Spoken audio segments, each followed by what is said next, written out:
at the Department of Energy, we feel particularly, we have a great sense of urgency about getting this done. In fact, some of you know I have a board next to my desk which has the number of working days left that we know of in this administration. As of today, it's 161. That's all we can know, right? So this notion of accelerating what we are doing is really top of mind. So we're excited to be able to work with you on that. So we are all here responsible for the largest machine in the world, as we say, right? I was looking online before coming here just to make sure I got the numbers right, but it's all over the map.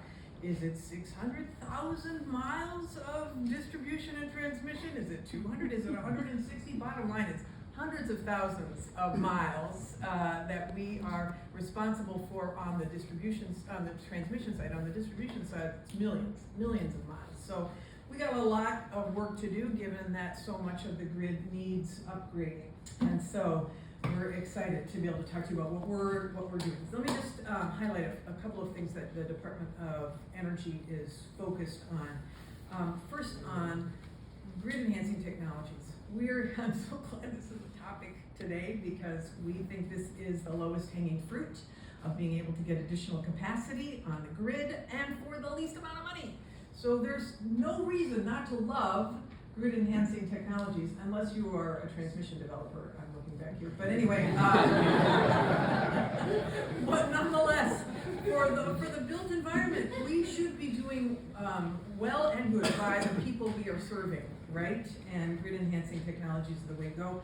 Our Office of Office of Electricity inside of EERE has been working on a ton of research development on these technologies for a long period of time, but this is the moment. I know Gil's over here, and we feel we are simpatico about this, particularly advanced reconductoring, which we love so much. Our grid deployment office, I don't know if Maria Robinson's here, not here, but they have been focused obviously on the Grid Resilience Innovation Program, and that the first round had a significant number, 13 projects that were funded using grid enhancing technologies or advanced reconductoring. One of them, Dominion Energy. Is somebody here from Dominion? Dominion, y'all got a $33 million grant from that, $33.7 million for a dynamic line rating deployment. So the second round of GRIP funding has gone out, has been closed, and the focus is really going to be on advanced reconductoring and grid enhancing technologies. So we're very excited about doing what we can with the resources we were given under the bipartisan infrastructure law. And of course, the infamous Jigger Shaw is here, and LPO has been doing amazing work on figuring out how their 1706 program can be helpful on all of this grid enhancing.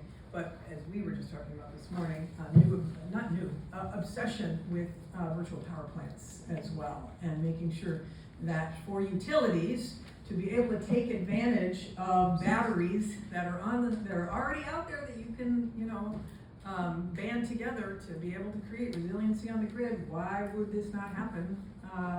And the models are out there to be able to do that. Please talk to LPO, talk to Jigger about it if you're at all interested, because there's low-cost financing for all of this through the Loan Programs Office.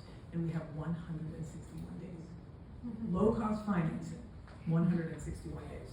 And then finally, I want to mention this REFA tool, which is the Reconductoring Economic and Financial Analysis. That's what the acronym is, developed by our Office of Electricity and LDNL, which is going to help utilities make investment decisions based upon their lay of the land on what makes sense for y'all. So we want to be as helpful as possible. A couple of other things that I think is important. We have heard the concerns expressed, even though advanced reconductoring has been deployed all over the world. We understand the risk aversion that utilities have to some of these advanced technologies, so we're being responsive and trying to help with doing additional testing of advanced reconductoring systems. We're doing that with Idaho National Lab, with EPRI, and with Georgia Tech to make sure that all of the concerns out there can be addressed on related to performance. We are also continuing to offer technical assistance to anyone, any utility, any operator that is may have some hard questions and perhaps engineering challenges too.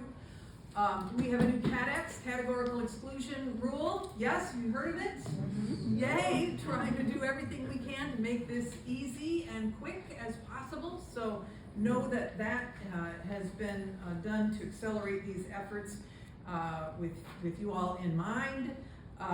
We have a new liftoff report that some of you have contributed to in terms of your intellectual property, but also have seen, and if you haven't seen it, I encourage you to download it, energy.gov. This is it's called Innovative Grid Deployment, is this liftoff report.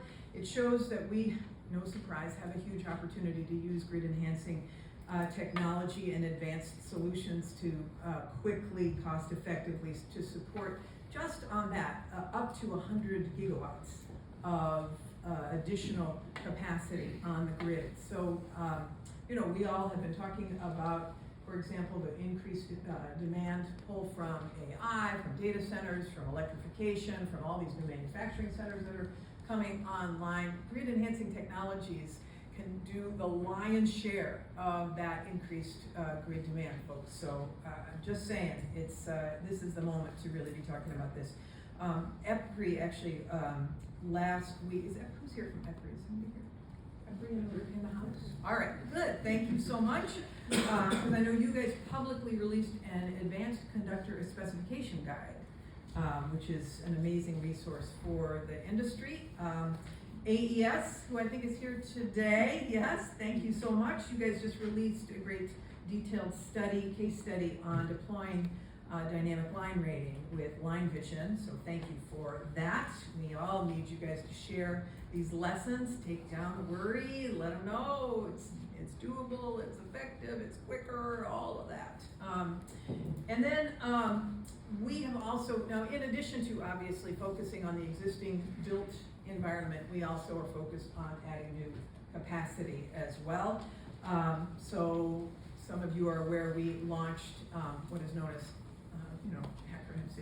SciTap, which is, let me see, who remembers what that is? What is it? Coordinated Interagency Transmission Authorization and Permits. That's what I'm talking about. That's what I'm talking about. To strengthen the federal permitting process here. Just ask Whitney, the smartest, the sharpest tool in the shed always. For us to be able to coordinate interagency with getting a shot clock of a year, right? 2 years, darn. Too impatient, but 2 years is better, right, than the existing 16 years or whatever it is. So we're excited about SciTap, excited about making that happen. Of course, our NHTSA corridor process has, at least the first round, our first 10 lines been designated. We appreciate the input, and we're going to continue to work on that, obviously. That's going to unlock federal financing opportunities. And then we're going to continue to use our transmission facilitation program to help new lines, obviously, that are shovel ready. So when it comes to transmission, we do have to walk and chew gum at the same time, meaning we've got to build new and we've got to upgrade the existing, all of that, and we've got to do it quickly so that we can make sure the lights stay on across the country.